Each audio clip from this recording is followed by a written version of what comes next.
You can add a lot of bells and whistles to instruction. So you could do this to video. You could make it be very glitzy and high production quality and very entertaining and a lot of fun. But that can all really distract from the learning aspect of a lesson.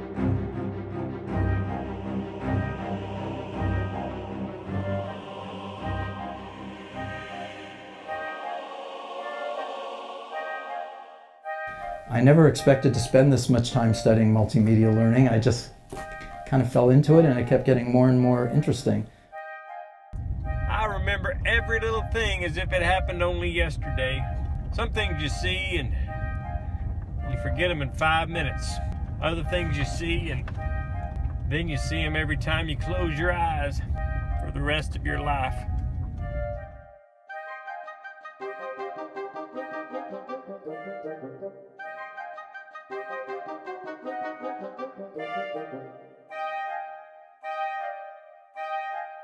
Well, my background and training is in cognitive psychology, and I've always been interested in learning, and in particular how we can promote transfer. How can we help people learn in ways so they can apply what they've learned in new situations? Richard E. Mayer was born in 1947 in the heartland of the United States. He currently serves as a professor of psychology at the University of California, Santa Barbara, where he has been since 1975. Nothing abnormal about these facts. However, this seemingly mild-mannered professor has authored over 500 publications and written 25 books concerning education and multimedia. And he continues to add to that total today. The question is, how can one man, one mind, produce such an output? I went to high school with Richard. I was always telling people he should already be in college. He was just super smart. I mean, look at him now. He's written over 500 publications and 25 books. And really, that's just not normal. It's like, not of this world, not of this world, not of this world, not of this world. When he was 12 years old, Richard Mayer disappeared from his hometown for 2 years. When he returned 2 years later, there was no explanation given for his time away, other than he had been away at school. Dr. Mayer never spoke about those 2 years. His parents always refused to talk about them as well. But there is no denying how impactful those 2 years away were on Richard's mind. Yeah, I grew up with Richard. At least that's what we called him back in the day. A bunch of us boys, we used to play together all the time. And then when he was about 12, he went away for a couple of years. His parents never would say where he went to, and Richie would never talk about it.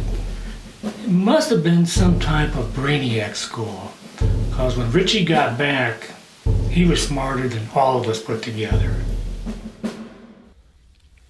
What followed was a flurry of learning that boggled the mind of all his instructors. Once he quickly finished his degrees, he started writing, and writing, and writing. His subject of choice was human learning in the field of cognitive psychology.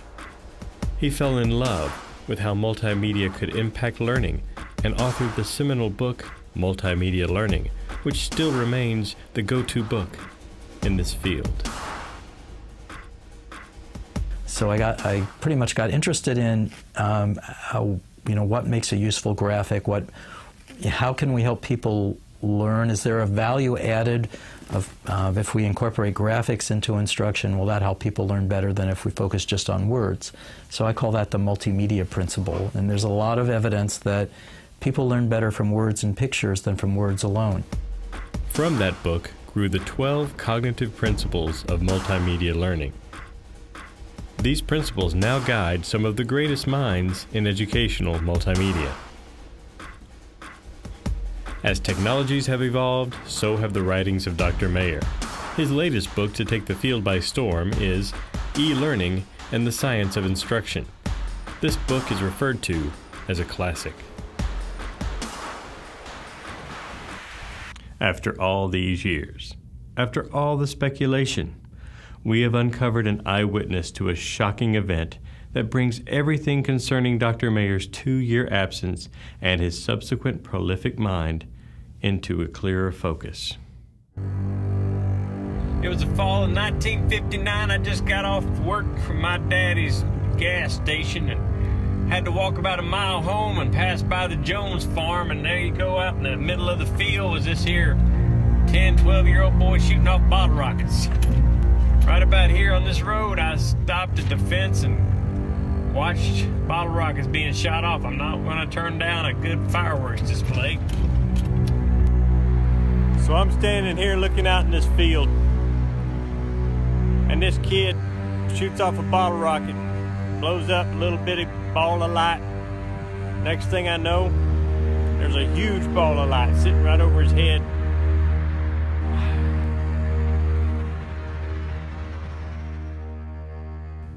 Could this have been the 12-year-old Richard Mayer playing in that field? And if so, what was that big, bright light? Our witness continues. Next thing I know, a big old bright light came down in the middle of that field. He had about 2 or 3 steps trying to run away from it. A light came out of that spaceship, picked him up. About 3 seconds later, it was gone. I haven't told anybody.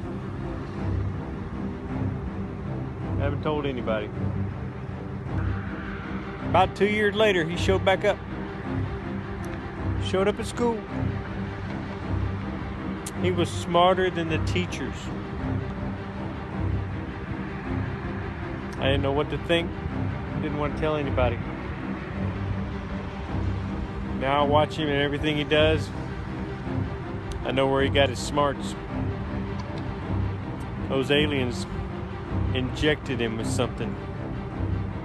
I guarantee you his brain's got all kinds of alien juice flowing through it. Guarantee it. And it all started right here in this field in bottle rockets, 1959.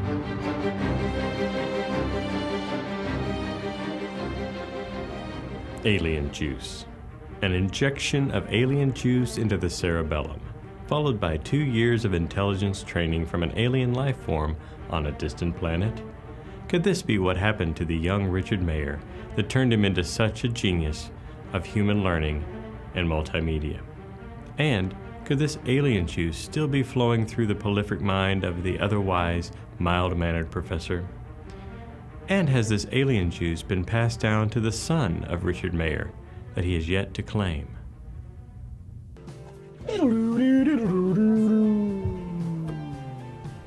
Me and all my friends, you know. Surely, those are the actions of one who has yet to fully harness the possibilities of the alien juice that is flowing through his brain.